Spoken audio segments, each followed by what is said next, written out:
Roosba, let me get your super chat up on screen, bro. So I'm with you, Craig. I finally lost my patience with Darwin. Time for a better number 9. I'm also getting impatient at Chiesa's prolonged absence. Well, he's back playing, Roosba. He played for the 21s and scored for the 21s yesterday. So there's every chance that maybe we see him in the squad at the weekend. Now, obviously, we have to see how he reacts to his time with the 21s. If he, picks up any, I guess, soreness or anything like that around it. But, on the Darwin thing. So, I slept on it last night. I got up today and I wondered if I'd still feel the same. And I do. I still feel the same. I'm not going to be toxic about it. I'm not going to go in on the guy, take cheap shots or any of that stuff. But I've got to admit that I'm not seeing enough. I'm not. We do need to look to the future there. And even speaking with David Lynch earlier on today, I think he's of a similar mindset. Doesn't mean he can't have an impact for us in the time he is still here, but yeah, I've got to admit defeat, I think, on this one, and on hoping that Darwin turns into the player that we'd all hoped. It just doesn't look like it's going to happen. So, as I said, I'm not going to be toxic about it or anything like that, but he certainly won't be somebody I'll be actively looking to start with in games, because last night was nothing short of pathetic. There's no other way to put it. I'm not going to butter it up.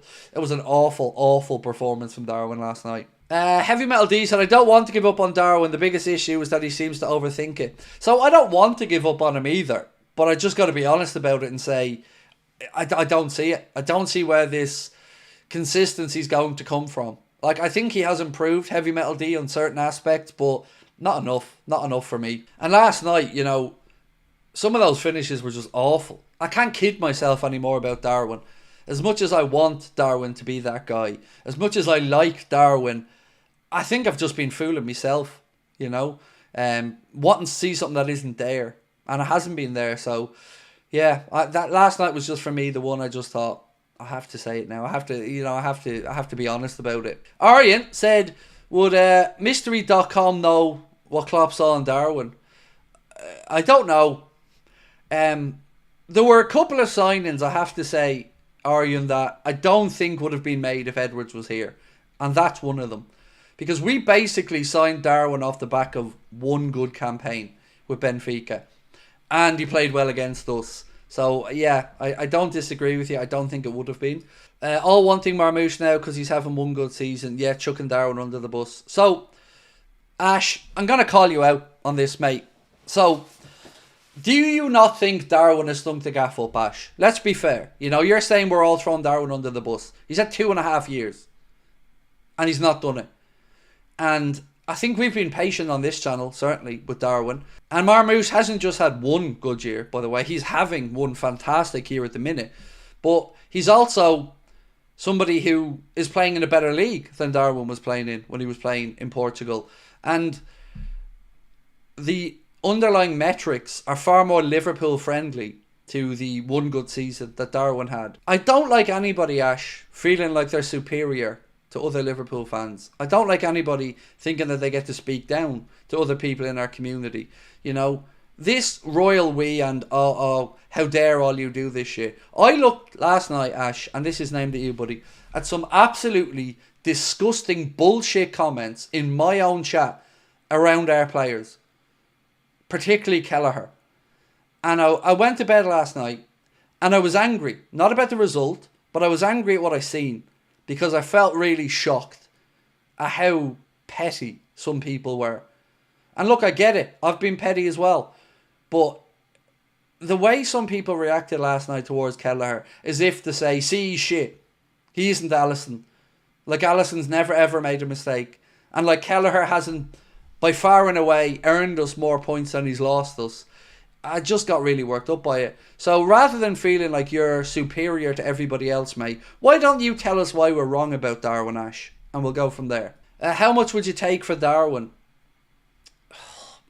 I have no idea, Stuart. It depends, I guess, who'd be interested, where he likes the idea of going. I definitely feel like we're gonna make a pretty substantial loss. What would I take for him? 40, 45? I don't know, whatever you could get, But yeah, look, unless there's not even a comeback for it at this point. I just don't think it's going to happen for him. Maybe the jersey's too big for him. I don't know. Ash said, I agree, Craig. All the toxicity within football, one mistake or bad game and people are out with their forks. It's so mad.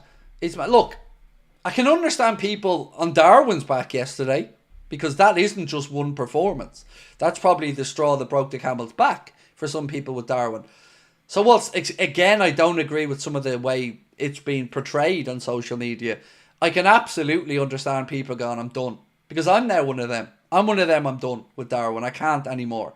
I can't kid myself that it's going to happen. I can't keep buying into this when it just isn't going to happen. So, yeah, that's where I'm at. But I'm not going to, throw him under a bus or anything. I'm just going to be honest and say I'd rather him not be playing very much between now and the end of the season. It's what you get at this stage for Darwin, said Keith. Yeah. I've always seen him, Keith. I don't know, maybe if you feel the same. I've always been able to kind of envision Darwin in an Atletico Madrid shirt in my mind. And, it will be interesting to see if he does move on from Liverpool, where that next move will be, and who shows interest in him. Because I'm sure there's definitely going to be a manager out there who feels like he can put an arm around Darwin and turn him into what he wants him to be. Off topic of Darwin, do you think that he might be better for us on the left? He won't. He shouldn't. I'm sorry, I'll finish reading your comment before. I was getting a bit worked up there, Mohammed. Didn't he play that position for the previous club?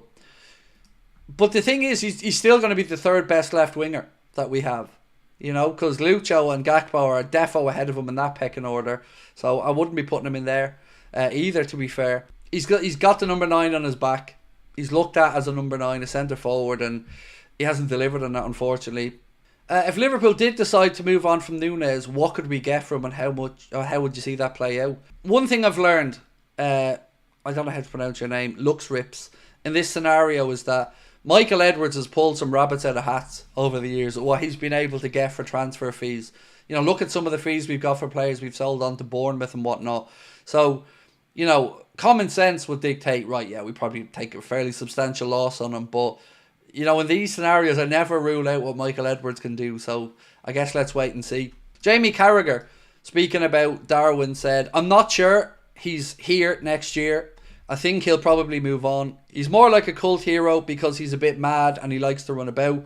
But he's better than Divock Origi. Is he though? Is he? I would definitely argue that Divock Origi has way more iconic moments. Way more clutch moments. You think about Darwin, you're thinking Newcastle game last season where he came off the bench, turned it around. I would say Divock certainly has more memory and history of bigger moments, and Barcelona game, Champions League final, Everton. Yeah, I would say Origi has a better history at Liverpool than Darwin will have. Origi got bigger goals too. Yeah, absolutely. Much bigger. Now look, Origi was here a longer time. And I get where Carragher's coming from. Origi never really set the world alight, but he was a super sub for us, most certainly.